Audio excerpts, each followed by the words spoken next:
Салмастарбы, кыргыз элим. Азыр мына Кудайдын жакшы күндөрүндө жолугуп отурабыз. Бул албетте бийик орозо айында бардыгыбыз жакшылыктан үмүт кылып, орозо кармап, каалоо тилектерди кылып отурабыз. Бардык каалоо тилектерибизди Кудайым кабыл кылсын. Ошол эле учурда азыр жерлерде жакшы бир ифтарлар деп коет го, ооз ачуулар болуп атат. Албетте ооз ачуу болгондон кийин жакшы сөздөр болуп атат. Бирок бир кыргызда бир жакшы сөз бар экен. Ар бир кыргыз саясатчы экенбиз. Бардык жерлерде коомдогу нерселер талкуулап аткан учур. Байма-бай. Бардык жерде. Мына ошолордун бири Жогорку Кеңеште массовый иш таштоо деп коелу же Жогорку Кеңеште депутаттарыбыздын кетип атканы көп жерде талкууланып атат. Себеби ар бир депутаттын келиши, кетиши бул элдер үчүн оңой эмес нерсе. Себеби шайлоодо бардыгыбыз кайсы бир талапкер үчүн добушубузду чуркаганбыз. Бирок азыркы учурда Жогорку Кеңештин акыбалы кандай болуп атат?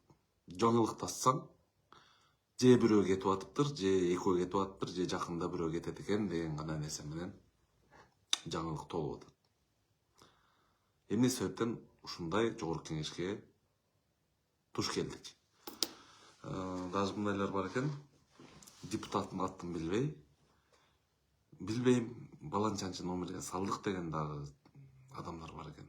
Албетте ал өкүнүчтүү, бирок келечекте барып оңолсок керек деп ойлойм. Өлкө байкасаңар бир нукка түштү, бир нук менен багат алдык.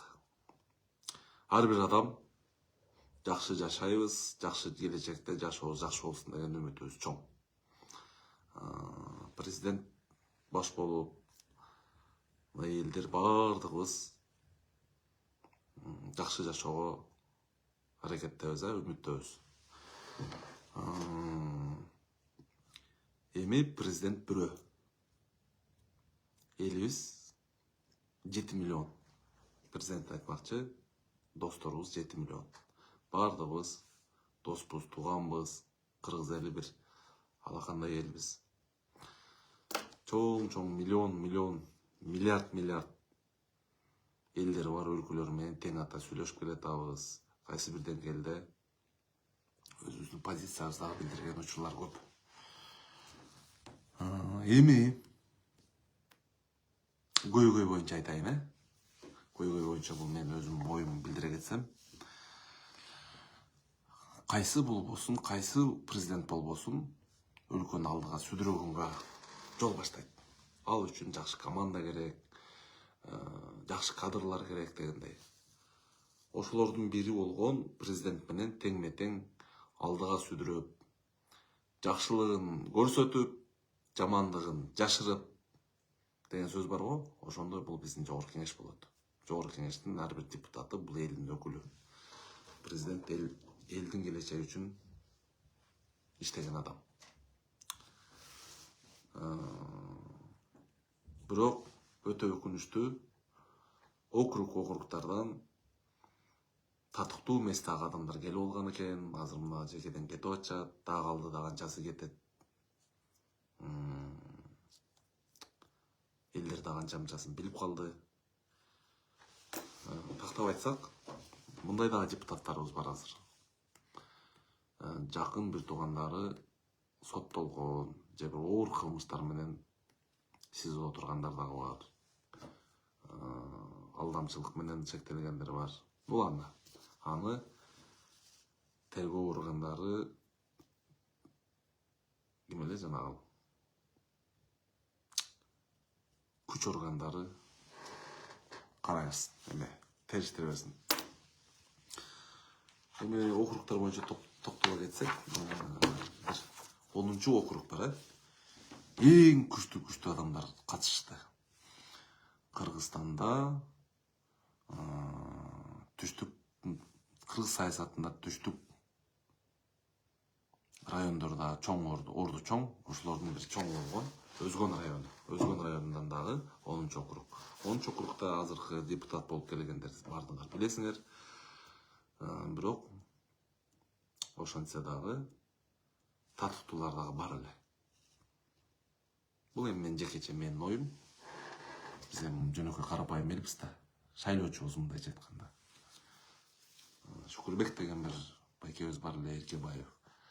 Ошонун анча-мынча Фейсбукта, соцсеттерде шайлоо өнөктүгүндө катышкан нерселерин көрүп аттык. Жалпы элдер колдоп атканын көрдүк, ат жандар жүрдү, бата берип атышты, жакшы сөздөрдү сүйлөп атты. Бирок ошол киши кантсе дагы азыр депутат болуп келбей калды. Бул эми албетте менин оюм. Ушул киши депутат болуп келиш керек эле. Албетте келиш керек эле, эгерде бизде шайлоо туура өтсө. Туура эмес өтүп калган учурлар бар экен, мына чекеден кетип атышат азыркы. Зыңкыган депутаттар татыктуусу да кетип атат, татыксыз да кетип атат. 10 округда канчалаган подкуп дейбизби, эл сатып алды дейбизби, алдамчылык боюнча дагы фактыларды соцсеттен жайнап эле атпадыбы. Ошол шайлоо малында бүт бардыгыбыз колубуздан келишинче комментарий жазып, жакшы нерсе болсо бөлүшүп аттык. Бул ар бир адамдын милдети деп ойлойм. Не только укугубуз. 5 жылда бир келген мүмкүнчүлүктү элдер туура колдонот деп ойлойм. Колдонгондор аз болду да, бирок. Ошо 10 округда подкуптарды колунан келгендер сүрөткө видеого тартып чыгарып атты да. Чыкпай калгандар канча? Элдин бардыгы билет ал жерде акчалар. Тим эле мешоктоп деп эле коеюнчу. Жакшы эле иштетилип аткан фактылар бар деп соцсеттен чыгарып атышты. Массовый подкуптар болуп атыптыр. Илгери бир эле адамга 2000 сом, 1000 сом берип подкуп кылса, азыр массовый баягындай көчөлөрү менен, айылдары менен подкуптарды көрүп аттык. Мен ойлойм ушул министр МВД териштүү иштерин дагы улантат. Ал фактылар, роудуларда бар. Бирок азыркы заманда деп эле коеюн. Мурунку заманда, мындан бир 2 ай мурдагы эле заманда ошол нерселер дым-дым болуп кеткен учурлар болгон. Азыр мына чекеден чыгып атышат, подкуп менен кетип атат. Урматтуу элдер, эмне себептен бир депутатыңар, то есть мен округдан эмес да, башка округдан депутат туруп эле быс этип эле кетип калып атышат. Себеби барбы? Биз билген элдер. Билбейбиз, бирок догадываться этип атабыз, күмөндөп атабыз. Демек ал кишинин бир туура эмес иштери бар экен, же подкуптар бар экен. Тийиштүү органдар алып келип туруп, мына кагазды алдына таштаганда, кой камалып кеткенден көрө өзүмчө эле кетип калайын дегендер дагы бар. Ошон үчүн быңк этилип айтат. Илгери деген кайсы бир депутаттарды кетиребиз дегенде эмнелер гана болчу. Аны чоңдор билсе керек. Ошо мен ойлойм, президентибиз дагы деле укуктук бааларды берип атса керек, күн-түн иштеп атса керек. Азыр мына орозо болуп калып, мүмкүн